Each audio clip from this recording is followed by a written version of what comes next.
Hi scholars, welcome to scholar Veda. मेरा नाम है सृष्टि और मैं इस चैनल पर काफ़ी टाइम से बुक रिव्यूज़ बना रही हूँ यूजीसी नेट पर, और बहुत सारी एजुकेशन से रिलेटेड चीज़ें भी मैं यहाँ पर पोस्ट करती रहती हूँ। तो आज आप सब स्कॉलर्स के साथ मुझे ये शेयर करना है regarding my UGC net result which just released on 21st of July. वैसे 22nd ऑफ जुलाई को एंटिसिपेट किया गया था, बताया गया था, बट एक दिन पहले आया था 21st की शाम को अराउंड 8 बजे रिजल्ट हमारा आ गया था। But I could not open the result for a very long time, मतलब 2 घंटे मुझे लगे, पूरा चेक करती रही मैं लगातार, and finally I got to see my result. So 2 घंटे के काफ़ी मेहनत के बाद I got to see my result. So I qualified the UGC NET in the third category, which is the admission to PhD category in general unreserved quota या category आप इसे कह सकते हैं. जब मैंने कट ऑफ लिस्ट देखी तो वहाँ पर तीनों की कट ऑफ लिस्ट दिया हुआ था, मतलब आपका JRF के लिए भी और असिस्टेंट प्रोफेसर के लिए भी और PhD के लिए भी. तो अगर मैं अपने सब्जेक्ट की बात करूं अडल्ट एजुकेशन की, तो वहां पर हमारी कट ऑफ गई थी 236, 236 फॉर अनरिजर्व्ड. पिछले साल मतलब पिछले साइकिल 234 थी, इस बार 2 नंबर एक्स्ट्रा 236 पे पहुंच गई. और अगर मैं बात करूं आपको AP की असिस्टेंट प्रोफेसर की, तो उसकी हमारी कट ऑफ गई थी 210, और जो एडमिशन टू PhD है उसकी कट ऑफ हमारी गई थी 186 गई थी. तो मेरा स्कोर फाइनल स्कोर आया स्कोर कार्ड में या जो रिजल्ट शीट थी उसमें 194 आया था, which is equivalent to around 87 percentile जो मेरे स्कोर कार्ड में लिखा हुआ है. मैंने बाकी सब्जेक्ट्स की चेक करी ना, ये साइकोलॉजी की और पॉलिटिकल साइंस की, तो मैं देख के हैरान हो गई. मतलब अनरिजर्व्ड कैटेगरी की JRF की आपकी कट ऑफ ही 248 जा रही है या 240 जा रही है. मतलब आप समझते हैं अगर 248 कट ऑफ है तो कितने बच्चे हैं जो 248 से भी ऊपर नंबर ला रहे हैं 300 में से. So this is the kind of competition that we are seeing here in India in the UGC net exam. And neck throat competition है, ज़बरदस्त कॉम्पिटिशन है. JRF के लिए तो बहुत ज़बरदस्त कॉम्पिटिशन है इंडिया में, और असिस्टेंट प्रोफेसर के लिए भी अच्छे खासे कैंडिडेट्स हैं. फिर हमारा PhD का, अब ये जो एडमिशन टू PhD हमारी थर्ड कैटेगरी है, ये रिसेंटली ऐड हुई थी, रिसेंटली इंट्रोड्यूस हुई थी. 2024 के बाद ही ये इंट्रोड्यूस हुई है. इससे पहले तो 2 ही कैटेगरीज थी. तो PhD के लिए अब ये है कि मेरा भी इंटरेस्ट जो है रिसर्च में है, और मुझे अपने ही सब्जेक्ट में life long learning, adult education, vocational education, non formal education में अब आगे रिसर्च में मेरा इंक्लिनेशन है. तो PhD के लिए definitely I will think about it. और अभी के लिए so it is fine. Last time भी मैंने पेपर दिया था in the adult education which I could not qualify. तो पिछले साइकिल में मेरे मार्क्स 168 थे, तो वहाँ पर नॉट क्वालिफाइड लिखा आ रहा था. तो इस बार ही थोड़ा सा मेहनत करके, थोड़ा सा पढ़ के उसको मैंने एडमिशन टू PhD तक तो मैं उसको लेकर आ गई हूँ. तो यही मुझे आप लोगों के साथ शेयर करना था स्कॉलर्स, क्योंकि मैं काफ़ी वीडियोस बनाती हूँ कि UGC नेट की ये वाली बुक पढ़ लो, वो वाली पढ़ लो. पेपर 1 के मैं काफ़ी बुक रिव्यूज़ करती हूँ. पेपर 2 के बारे में भी मैं अब डिस्कस करना शुरू कर दिया है मैंने अपने कोड नंबर 46 में.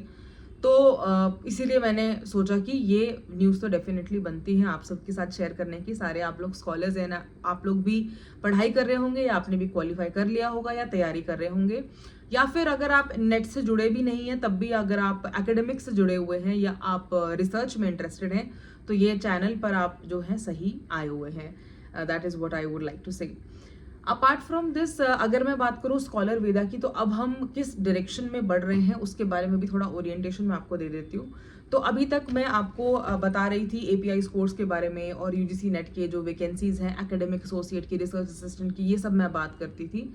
अब ये सब कंटिन्यू रहेगा. जो एकेडमिक्स में अपॉर्चुनिटीज़ आएंगी, चाहे PhD में है, चाहे फिर आपके डायरेक्ट रिसर्च या टीचिंग में है, IIMs में या नॉर्मल इंस्टीट्यूशंस में, वो मैं कवर करती रहूँगी. साथ ही मेरा जो इंटरेस्ट है वो एजुकेशनल पॉलिसीज़ के टूवर्ड्स है, तो पॉलिसीज़ के टूवर्ड्स भी आपको थोड़ा सा वीडियोस देखने को मिल सकता है related to the latest reforms in education in India and world.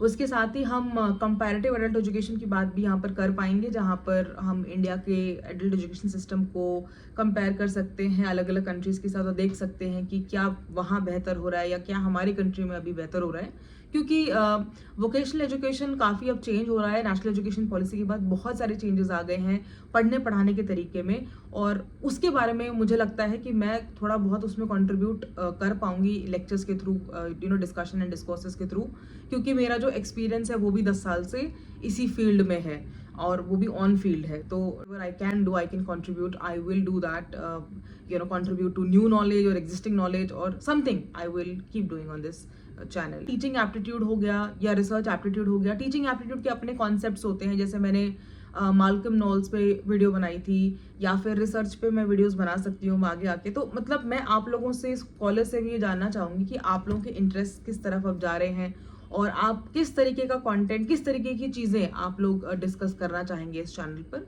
क्योंकि अल्टीमेटली स्कॉलर वेदा बनाने का मेरा जो गोल है वो ये है कि यहाँ पर मैं एक स्कॉलरली कम्युनिटी क्रिएट करने की कोशिश कर रही हूँ। वैसे तो स्कॉलर्स हैं लेकिन काफ़ी डिसइंटीग्रेटेड हैं। अगर मैं हमारे जोग्राफिकल लोकेशन की बात करूँ, I have this pure intention कि एक ऐसा हब बने जहाँ पर सभी स्कॉलर्स जो हैं, जिनके इंटेंशंस हैं एकेडमिक्स को एंटर करने में या फिर रिसर्च एरियाज परस्यू करने में या फिर नेशनल इंटरनेशनल कॉन्फ्रेंसेज में पेपर सबमिट करने की बात अगर आ गई या रिसर्च प्रपोजल की बात आ गई, तो इस तरह की चीज़ों में अगर आपका इंटरेस्ट है तो definitely you can be a part of scholar वेदा।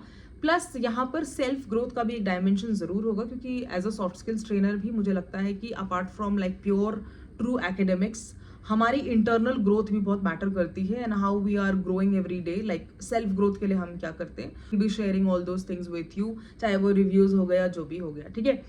तो ये था पूरा मेरा जो अपडेट था regarding the UGC net result. और अब तो जून पे रिजल्ट आ गया है। काफ़ी स्टूडेंट्स ने, मतलब मेरे सब्जेक्ट में तो 3 शायद रिसर्च फेलोशिप्स मिली हैं पूरे इंडिया में, और नेट में 50 या 55 लोगों ने क्लियर किया है मेरे कैटेगरी में, और पीएचडी में कुछ थाउजेंड्स में स्टूडेंट्स ने क्वालिफाई किया है।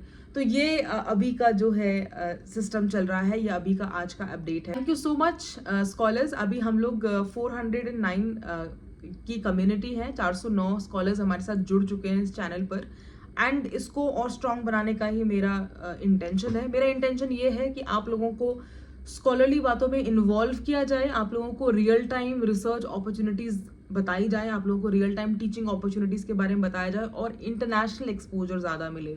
तो नेशनल एक्सपोजर तो मैं चाहती हूँ, उस पर बात करना, प्लस ग्लोबल एक्सपोजर की बात भी मैं चाहती हूँ। क्योंकि नेट का अगर मैं लैंडस्केप देख रही हूँ तो यहाँ पर बहुत ज़्यादा रिस्ट्रिक्शन हो रहा है for just the preparation of the comparative exam, लेकिन उसके बाद किस तरीके से आपको अपनी स्कॉलरली जर्नी को शेप करना है, आई थिंक वो भी बहुत इंपॉर्टेंट एस्पेक्ट है। तो जो भी हमारे गवर्नमेंट के यूजीसी के जो नए रूल्स आएंगे या कोई भी ऐसे नए एडिशंस आएंगे जिस पे आपको क्लैरिफिकेशन चाहिए या जिस पे हम लोग डिस्कस कर सकते हैं, वो आप मुझे कमेंट्स में बड़े क्लैरिटी से बता सकते हैं, ठीक है।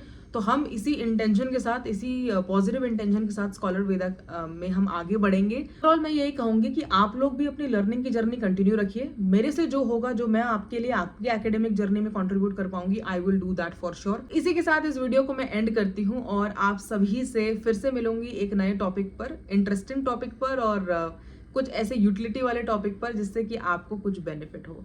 साथ ही अगर आपके कुछ ऐसे क्वेरीज हैं या आप किस डायमेंशन में अपने अपॉर्चुनिटीज ढूंढ रहे हैं, वो भी मुझे जरूर बताना कमेंट सेक्शन में। I will be more than happy to help you, ठीक है। चाहे हम लोग अभी 407 लोग ही हैं, बट ये जो लोग हैं, ये इनिशियल जो लोग हैं, ये बहुत ज़्यादा मैटर करते हैं।